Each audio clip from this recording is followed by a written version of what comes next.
Thank you, and another very dear friend of ours, Tom Evans, has a few words that he'd like to say.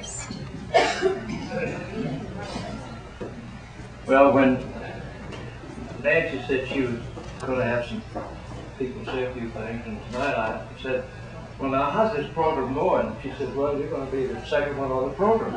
I said, well, I wish you'd told me that ahead of time. I'd have prepared something a little more nicer to say.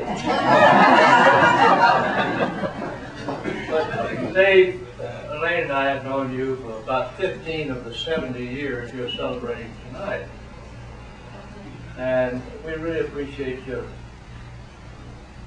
fine character and everything you've been, and everything you've been to Wynwood and to the community.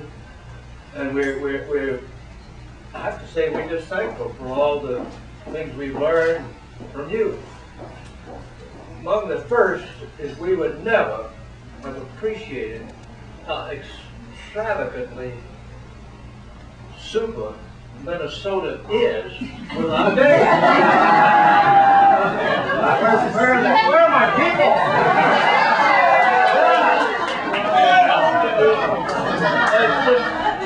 This guy Keeler said, you know, in the land of the late Wobegon, where the men are good looking, the women are strong, and all the children are above average.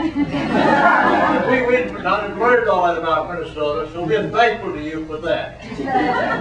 And another thing we're thankful today for is teaching us the moral imperative of cleaning up your tools and all your equipment. You know, I'll never forget the day that Dave told us in a somewhat lofty tone. He says, I have every paintbrush I ever had in my entire life. What was that?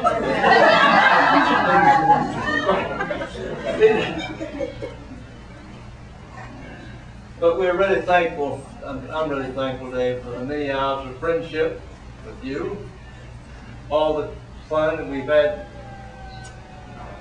Well, John mentioned some of these things, like eating, and talking, and playing, and working on community projects. We've done many of those together. It seems that I'm getting a little help here.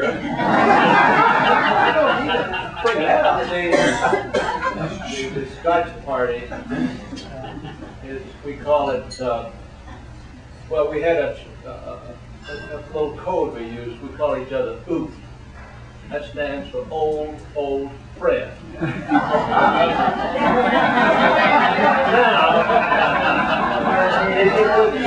Now, if you put Scotch party in front of that, you know, you have spoof.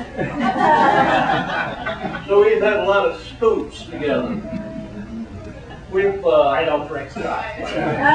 Been working on community projects. One of them we worked on was an outdoor amphitheater in Chattahoochee Park.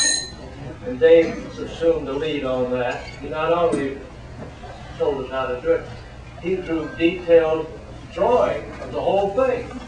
So he's done a terrific job. We've been hiking together.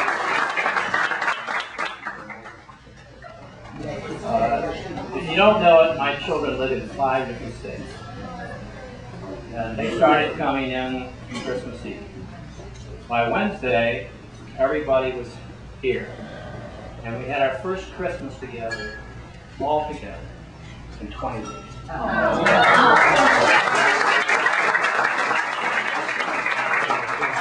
Nancy had a turkey there, the biggest turkey I've ever seen. And all in this time, it's been on a need-to-know basis, and Nancy's telling me I don't need to know. So when my kids call, they say, hi, Dad, let me talk to Nancy. My friends call, oh, yeah, where's Nancy? So we did that on Wednesday. Thursday was a real roller coaster for us. In the morning, we baptized our newest grandson. That was neat. That was neat. And we went over to our daughter-in-law's house, her parents' house, the Kniskos, who are here tonight. We had a nice meal.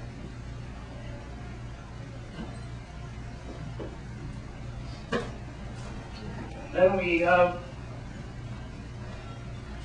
want to say goodbye to Brent. A memorial service in the afternoon for our friend Bob Hyde. Bob was a special friend, and I was hoping so much to be here tonight. Those of you who were with me at service, well, our warm buddies, we've cried a lot of tears together. And we'll probably cry a lot more. It was a very emotional time for us. Bob was a real special guy.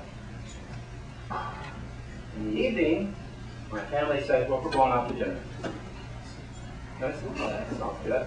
I hadn't bought so many groceries since I was spending 3.5 times my mortgage payments. So I said, where are we going? And they said, you don't need to know. So I wondered if kids started wandering in from the various places about 5 o'clock. I looked out front. It was the biggest damn bus I've ever seen. My son Rob, who seems to know everybody, arranged for a party bus. I mean, this thing was mammoth. I didn't think they were ever going to get turned around. They were going to get it. It had a mirror in the ceiling. It had television and lounge chairs and a bar. I mean, it was something. So we all got on this bus, and we ended up out in Woodstock at a restaurant. Of course, Rob knew the restaurant owner. And we went in and had fabulous meals. We had the whole thing. I mean, there was no room hardly for anybody unless they wanted to sit at the bar.